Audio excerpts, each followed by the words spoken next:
take away trust from any relationship, from any team, from any organization, from any society, and everything will grind to a halt. How important is trust in business and life? Maybe 30 seconds. Indispensable. And again, we all kind of know it, but we underestimate it.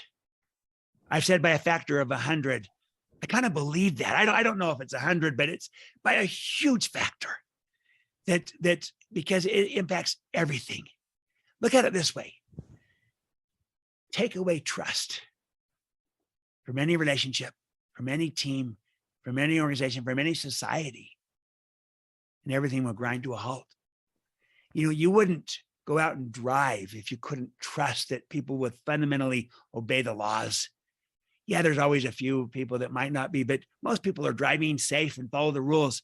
If it was a free for all, anything goes out there, you wouldn't do it.